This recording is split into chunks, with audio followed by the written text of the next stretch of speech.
뉴스파이팅 김영수입니다. 청년 유감 이어가겠습니다. 국민의힘 비대위원 김용태 의원 전화로 연결되어 있습니다. 의원님 나와 계시죠? 네, 안녕하세요. 경기 포천갑천 김용태입니다. 네, 의원님 오랜만입니다. 반갑습니다. 오늘 윤석열 대통령 내란 혐의 첫 형사재판이 열리고요. 뒤이어 탄핵 심판 10차 변론도 진행됩니다. 그런데 헌재가 윤 대통령 측의 기일 변경 요청을 수용하지 않았잖아요. 다만 1시간만 늦춰서 예정대로 진행키로 했는데 이 같은 헌재 판단에 대해서는 어떤 생각이세요? 헌법재판소가 시간에 쫓기나 이런 생각이 좀 들었습니다. 헌법재판 대통령 국민이 직접 뽑은 대통령에 대한 탄핵 재판은 굉장히 신중해야 하고 또 객관적이 공정해야 된다고 생각하는데 오늘 같은 경우에 대통령 측이 말씀하셨던 것처럼 오전에 형사재판도 있고 또 실질적으로 탄핵 재판을 준비하기 위한 시간을 방어권 차원에서 충분히 보장할 수도 있음에도 불구하고 그것을 변경하지 않는 것은 헌법재판소가 뭔가 시간에 쫓겨가지고 뭔가 빠르게 결정을 하려고 하는 거 아닌가 이런 생각이 좀 들었습니다. 네. 헌재가 기일 변경 요청을 수용하지 않은 까닭 여러 가지 해석이 나오고 있습니다만 김기현 의원은 방어권 제한은 사법 갑질이자 정치 테러라고 강하게 비판하고 있습니다. 국민의힘 당내 분위기도 비슷합니까? 여태 이번 사건뿐만이 아니라 이제 헌법재판소의 절차적 공정성이라든지 여러 가지 헌법재판소 재판관들이 재판을 임하는 태도라든지 여기에 대해서 저희 국민의힘 의원들께서 여러 차례 지적을 하고 있고 아마 김기현 의원의 말씀도 그 지적에 대한 개별 의원에 대한 메시지라고 생각합니다. 네, 박근혜 전 대통령 탄핵 때는 17차 변론을 거쳤다고 합니다. 지금 윤 대통령 탄핵 심판은 주요 증인들의 증언이 엇갈리는 상황이라 추가 변론 기일이 더 필요한 것 아니냐는 얘기도 있고요. 어떻게 생각하십니까? 저도 더 필요하지 않겠나 이런 생각이 있습니다. 왜냐하면 저도 사실 그 계엄 이후의 상황들, 실체적 진실들에 대해서 지금 헌법재판소에서 증인들이 나와서 변론하는 것들을 들으면 헷갈리는 것들이 좀 많습니다. 가령 계엄을 실행했던 군인들, 이분들이 형사재판에 그러니까 검찰 조서에서 진술한 내용과 헌법재판소에 나와서 변론하는 내용들이 다른 것들이 있고 가령 이제 정치인 체포 지시가 그렇죠. 이런 정치인 체포 지시 같은 경우에는 헌법재판 특히 대통령 탄핵 재판은 굉장히 중요한 근거가 될 수 있는 상황이기 때문에 이 말이 다른 부분에 대해서는 보다 더 재판관들께서 많은 증언들과 또 증거를 가지고 판단해야 하기에 시간이 더 그리고 변론이 더 필요하지 않을까 개인적으로는 그렇게 생각합니다. 네, 윤 대통령의 탄핵 심판 오늘 10차 변론 기일인데요. 만약에 추가 변론 기일이 채택되지 않는다면 3월 중순쯤 선고 가능성 이야기가 나오고 있습니다. 지금 또 다른 변수로 윤 대통령 측 변호인단의 중대 결심 이야기도 나오고 있는데요. 집단 변호인단 사퇴 가능성도 얘기가 되고 있고요. 어떻게 전망하세요? 그 부분에 대해서는 대통령 측에서 말씀하신 바가 있고 또 가능성에 대한 것을 열어놨기 때문에 얼마든지 판단 가능성이 있다라고 보여지는데 다만 변호인들의 사퇴가 법적인 의미보다는 아무래도 정치적인 의미로 그런 사퇴를 하게 된다면 결심하지 않을까 개인적으로 생각합니다. 정치인들이 보통 재판을 하게 되면 당연히 법 재판 그 판사분들 앞에서 받는 재판, 실질적인 재판도 있지만 저희가 또 여론전을 하고 있는 그런 국민들 앞에 본인들의 메시지를 전달하는 두 가지의 형태로 진행되거든요. 그러다 보니까 대통령 측에서 변호인들이 사퇴한다고 한다면 실질적으로 헌법재판소가 그동안 보여줬던 어떤 과정에 대한 불만이나 그런 것을 표출하는 형태의 메시지, 여론 형성의 그런 것들이 필요하다고 생각된다면 하지 않을까 개인적으로 생각됩니다. 네. 집단 사퇴 가능성도 열어놓고 있는 만큼 실제로 현실화될 가능성도 있다고 보시는 거예요? 저는 그런 가능성도 있다라고 보고 있습니다. 네. 탄핵 정국의 조기 대선이 불가피하다라는 전망도 나오고 있습니다. 하지만 국민의힘에서는 어쩐지 언급이 좀 조심스러운 그런 분위기인데요. 그럼에도 조기 대선 준비가 필요하다고 보는 분들도 있습니다. 어떻게 생각하십니까? 당내에서는 뭐 여러 가지 의견들이 나오는데 앵커께서 지적하셨던 것처럼 네. 조기 대선을 준비해야 되는 거 아니냐라고 예. 개별적으로 말씀해 주신 의원들도 분명히 있습니다. 이제 당에서는 네. 뭐 기각이냐 인용이냐 어떤 것을 판단하고 예측하기는 어렵습니다만 예. 어쨌든 뭐 물론 저희가 어떤 거 결정을 예단하고 준비하고 있지도 않은 상황이고 실질적으로 네. 다만 많은 당원들께서 인용이 된다면 정말 분노하고 또 아쉽게 생각하시겠지만 현실적으로 또 인용이 된다면 60일 안에 이러한 절차들이 이루어질 거기 때문에 예. 뭐 이러한 부분에 대한 걱정 또 우려를 주시는 의원들이 당내에 있긴 합니다. 네. 낮에는 반탄, 밤에는 또 대선 준비. 이렇게 해서 국민의힘이 밤낮으로 바쁘다라는 기사도 나오더라고요. 예, 확인했습니다, 저도. 예. 그 기사가 실제로 국민의힘 분위기입니까? 어떻습니까? 글쎄 뭐 그거는 뭐 자꾸 저희가 당내에서 여러 가지 어떤 상대를 견제하기 위해서 계속 그런 말씀들을 하시는 것 같은데 예. 현실적으로는 그때 당연히 당 입장에서는 여러 가지 상황들을 고민하지 않을 수가 없는 것이고 네. 아마 개별 의원들도 그 판단에 따라서 여러 고민들이 있을 걸로 알고 있습니다. 그것을 뭐 폄하하거나 할 필요 없다라고 생각되고요. 다만 이제 뭐 그 많은 의원들께서 지금 헌법재판소에 절차적 어떤 공정성에 의구심이 들 수 있는 부분에 있어서 많이들 지적하고 계시고 현재로서는 당에서는 이 헌법재판소의 재판 과정에 올바르게 될 수 있도록 목소리를 내는 게 보다 더 중요한 시점 아닌가 개인적으로 그렇게 생각합니다. 네. 잘 들었습니다. 김문수 노동부 장관 이야기 해보겠습니다. 범여권 대선 주자 선호도에서 지금 1위를 하고 있습니다. 여론조사 결과가 나오고 있는데 김 장관은 이런 결과에 대해서 어제 이렇게 이야기하더라고요. 대한민국 걱정이 반영된 것이다 라고 해석을 했어요. 김문수 장관이 차기 주자로 어떻게 생각하시는지 먼저 묻고 싶습니다. 제가 뭐 비대위원이다 보니까 특정 인물에 대해서 평가하기는 좀 제한되는 것이 있는 것 같고요. 다만 김문수 장관께서 지금 많은 지지층들에서 응원을 하시고 있는 걸로 알고 있고 그 이유에는 아무래도 김문수 장관께서 보여주셨던 일관성이라고 할까요? 그리고 과거에 이제 경기도지사 시절에 보여주셨던 청렴성이라든지 이런 것들이 지금 저희 당원들 적극 지지층들에게는 좋은 점수를 받고 있는 거 아닌가 개인적으로 평가를 하고 싶습니다. 그렇군요. 그런데 정치권 일각에서는 김문수 장관에 대해서 확장성이 부족하다. 종도표를 끌어올 수는 없다. 이런 평가도 있거든요. 어떻게 생각하세요? 장관께서 여기에서는 뭐 적절히 말씀하시겠지만 뭐 그렇게 평가하는 이유 중에 하나가 과거에 이제 국무위원 시절에 야당 의원들하고 대치하면서 이제 발언을 하시는 과정에서 어떤 그러한 메시지에 따라서 평가를 하시는 것 같은데 저는 앞으로 어떤 상황이 펼쳐질지 모르겠지만 장관께서 뭐 적절하게 대응하실 거라고 생각합니다. 네, 이재명 대표와 붙게 된다면 확실한 승리 가능성 있다고 보시는 거예요? 저는 뭐 대선을 가정하고 이제 말씀하시는 거니까 저는 어떤 후보가 나오든지 저희 여당에 누가 되든지 이재명 대표를 대상으로 하는 것은 저희가 충분히 훨씬 더 장점이 많다라고 후보들이 만약에 그렇게 된다면 그렇게 생각합니다. 어떤 후보가 나와도 이재명 대표와 붙으면 이길 수 있다 이렇게 보시는 거예요? 물론 지금 여론조사상 보면 뭐 엎치락뒤치락 뭐 하는 여론조사들이 많은데 그럼에도 불구하고 이재명 대표가 그동안 보여줬던 행태들, 성남시장, 경기도지사 또 야당 대표를 맡으면서 보여주었던 정치적인 행동들이 많은 국민들의 지탄을 받고 있었고 또 여러 가지 사법 리스크 또 실질적으로 대통령이 계엄을 선포한 배경에는 물론 계엄은 전 동의하지 않습니다만 그 배경에는 이재명의 민주당이 일극체제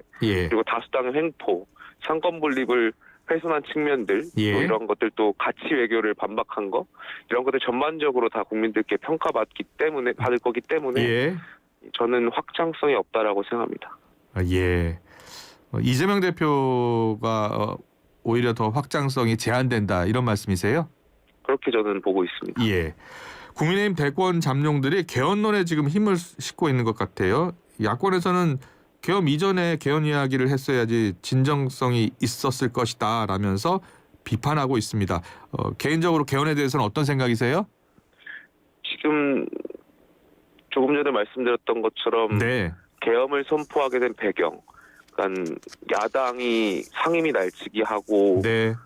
대통령 거부권을 오히려 유도하게끔 일방적으로 밀어붙이고 그동안 우리 8.7헌법 체제에서 보여줘왔던 굉장히 중요한 정신인 합의제 관행, 국회 합의제 관행을 깨왔고 네. 그리고 실질적으로 대통령이 극단적 방법인 계엄을 선포한 것 자체가 사실상 8.7헌법 체제의 종식이라고 많이들 평가를 하는 것 같습니다. 그래서 예. 이걸 그 계엄 이전, 계엄 이후 이게 중요한 것이 아니라 지금의 상황들이 정말 8.7헌법 체제가 종식에 가까워졌다라는 것을 많은 정치인들이 느끼고 있기 때문에 예. 개헌에 대한 이야기들은 자연스럽게 나올 수밖에 없을 것 같습니다. 예. 4년 중임제 이야기 나오던데 4년 중임제에 대해서는 어떤 생각이세요? 글쎄 통치 구조에 대해서는 많은 의견들이 있고 예. 아직 저희가 이 각각의 통치 구조에 대해서는 어떤 입장을 내기보다는 예. 좀 더 많은 스터디를 통해서 의견을 좀 모아야 할 때가 아닌가 생각합니다. 네, 한동훈 전 대표 이야기로 넘어가겠습니다. 한동훈 전 대표의 복귀가 임박한 것 같습니다. 책도 냈고요. 그렇지만 당내에서는 더 자숙해야 한다는 목소리도 있고요. 반면 달걀을 맞더라도 복귀해야 한다는 목소리도 나옵니다. 어떤 생각이세요? 저는 저희 당이 다양한 의견과 다양한 스펙트럼을 가진 정당이라고 생각했고 네. 거기에 맞춰서 한동훈 대표가 또 그런 다양한 스펙트럼을 형성하는데 역할이 있을 거라고 생각합니다. 네. 다만 이제 저희가 108명 의원 중에 어떻게 보면 친윤 의원들이 계시고 또 예. 친한 의원, 한 축에는 또 친한 의원들이 계시고 또 가운데 이제 중간지대에 있는 의원들도 계실 텐데 네. 이 중간지대 의원들이 한 숫자를 제가 세보진 않았지만 그래도 한 60-70명은 될 겁니다. 예. 이분들이 이제 계엄 이후에 당을 수습하는 과정에서 한동훈 전 대표에 대해서 여러 이야기를 들었던 이유는 예. 한 전 대표의 메시지에 대한 어떤 비판, 물론 있을 수는 있지만 그것보다는 예. 한동훈 전 대표의 어떤 정치적인 방식에 대해서 아쉬운 점을 많이 말씀하셨다라고 생각합니다. 그래서 예. 한동훈 전 대표가 계속 정치를 하셨던 분이니까 복귀라기보다는 이제 재개라는 표현이 맞을 것 같은데 예. 재개를 하게 된다면 예. 과거에 저희 의원들이 말씀하셨던 그런 정치적인 방식들 네. 이런 것들도 한번 다시 고민해 보시면 예. 당원들께 평가를 받는데 좋은 또 어떤 작용을 할 수 있지 않을까 개인적으로 생각을 합니다. 네. 잘 들었고요. 검찰이 김건희 여사와 김영선 전 의원 간에 최소 11차례 연락을 주고받은 내역을 확인했다는 보도가 있더라고요. 김 여사의 공천 개입 의혹으로 김 여사 소환 조사의 필요성도 나오고 있습니다. 비대위에서도 이 사안이 다루어지고 있습니까? 아닙니다. 비대위에서는 이 사안에 대해서 특별히 말씀을 나눈 것이 없고 예. 또 검찰의 수사 방식에 대해서 저희가 여당이 이러한 방식을 논하는 것 자체가 예. 그런 것은 없었다라는 말씀을 좀 드리고 싶습니다. 네. 반도체 특별법 이야기해 볼게요. 반도체 특별법 합의가 무산이 되니까 여야가 서로 내탓, 남탓 공방을 벌이고 있습니다. 이재명 대표가 외치는 친기업 성장은 거짓말이다 라는 게 여당의 주장이고 아니다. 국민의힘의 목리 때문이다 라고 야당은 주장하고 있습니다. 반도체 특별법 왜 이렇게 의견을 좁힐 수 없는 겁니까? 저는 이재명 대표의 진심이 뭔지 모르겠습니다. 그러니까 오락가락 하시다 보니까 네. 과거에는 이런 겁니다. 그 먹사니즘을 이야기하시면서 예. 분배보다는 성장이 중요한 것처럼 말씀하셨지만 사실 민주당이 지난해 보여줬던 행동들은 과연 정말 먹사니즘에 가까웠느냐 그렇지 않습니다. 반시장법을 많이 냈거든요. 노란봉투법 죄송합니다. 노란봉투법이라든지 아니면 상법 개정안이라든지 예. 이런 것들을 냈단 말이죠. 그리고 또 갑자기 올해 신년에 돼서는 말씀하셨던 것처럼 주 52시간제에 대해서 굉장히 긍정적으로 이재명 대표가 이야기하시다가 어느 순간 또 교섭단체 연설에서는 주 4일, 4.5일 이런 말씀을 하시고 네. 계속해서 앞뒤가 다른 말씀을 하시다 보니까 그리고 오히려 다수당임에도 불구하고 법안을 통과시키는 게 어렵다라는 게 여당의 어떤 발목 잡기로 이렇게 프레임을 씌우다 보니까 말도 예. 안 되는 프레임을 씌우시다 보니까 예. 저는 이재명 대표의 진심이 무언가 그냥 본인께서 좀 빨리 결정하시면 되는 거 아닌가. 네. 정말 반도체 특별법이 필요하다라고 생각하고 여기에 대해서 주 50시간제를 유예하는 것이 필요하다고 생각하면 민주당에서 하루라도 빨리 법안 내시면 되는 거 아니겠습니까? 예. 지난해 특검법이라든지 방송사법 정말 정부를 압박하는 법안들은 상임위 날치기 하면서 그렇게 통과하시더니 예. 이 중요한 법안에 대해서는 왜 이렇게 미온적인지 잘 모르겠습니다. 네. 이재명 대표 이야기 나왔으니까요. 이재명 대표가 최근 우클릭 행보에 대해서 우리의 정체성은 변한 것이 아니다라고 하면서요. 다만 성장을 중시하는 중도 보수다. 원래 진보 정당은 아니다라고 했어요. 어떻게 생각하세요? 이 말이 결국에는 이재명 대표가 민주당에서 일극체제를 완성했다라는 것을 방증하는 거라고 생각합니다. 예. 그러니까 이런 발언을 하면 보통 민주당 내에서 특히 비명계 아니면 이제 586 운동권에서 강한 비판들이 네. 나오면서 당이 흔들려야 할 텐데 그럼에도 불구하고 흔들리지 않고 이재명 대표가 자신 있게 말한다라는 것은 이미 민주당을 장악했다라는 것, 일극체제를 실현하고 있다라는 것을 내놓는 방증이라고 생각하고요. 네. 그러다 보니까 이재명 대표는 과감하게 이러한 표현들을 하면서 실질적으로 국민의힘, 보수정당의 국민의힘을 더 우측으로 밀어넣겠다. 예. 뭐 이런 표현으로 좀 읽혔습니다. 네. 앞서 김 여사 공천 개입 의혹 관련해서 검찰이 김영선 전 의원과 연락을 주고받은 내용을 확인했다라는 보도를 전해드렸는데 최근 민주당이 명태균 특검법을 발의했고요. 이달 말에 통과시킬 것이라고 합니다. 명태균 특검법에 대해서는 어떤 생각이시고 국민의힘은 어떻게 대응할 생각입니까? 특검에 대해서는 저희가 계속 말씀드리지만 예외적이고 보충성이 인정돼야 된다는 측면이 있고 예. 지금 현재 창원지검에 수사했고 서울중앙지검으로 이송된 이 법안에 대해서는 네. 저희가 검찰 수사를 지켜봐야 되지 않을까 개인적인 생각합니다. 왜냐하면 예. 이 명태균 이른바 민주당에서 말하는 이 명태균 특검법이 저희 국민의힘의 여러 그 정치인들을 타켓으로 하고 있고 예. 앞으로 선거가 언제 있을지 모르겠습니다만 어찌됐든 민주당은 계속해서 이것을 빌미로 여당의 정치인들을 공격하기 위한 정쟁용 특검으로 쓸 거기 때문에 저는 지금은 검찰 수사를 지켜보는 게 맞지 않나 개인적으로 그런 생각이 있고요. 예. 과거에도 민주당이 선동을 굉장히 잘해왔던 것이 있습니다. 가령 서울시장 재보궐선거 때 당시에 이제 오세훈 시장의 생태탕 그걸 계속 뭐 선동하면서 민주당이 공격했던 거 아니겠습니까? 그러니까 명태균 특검법이 정말 민주당의 어떤 진정성이 있기보다는 어떻게든 여당의 정치인들을 엮어가지고 공격하기 위한 여론을 선동하기 위한 용도로 쓸 것이기 때문에 그러한 지점은 지금 상황에서 안 그래도 국민 갈등과 이러한 것이 심한 시기에 좀 지금 상황에서는 검찰의 수사를 지켜보는 게 맞다 이런 개인적인 생각이 있습니다. 네. 알겠습니다. 민주당 복귀왕 의원이 헌법재판관 임기연장법도 발의를 했습니다. 여당에서는 헌법이 정한 6년 임기를 무시하는 것이냐, 사실상 문형배 이미선 재판관의 임기연장법 아니냐라고 비판하고 있는데요. 어떤 생각이세요? 민주당이 특히 이재명 대표의 민주당이 이른바 극성 지지층들을 이용해서 입법 그 당을 민주당을 장악했고요.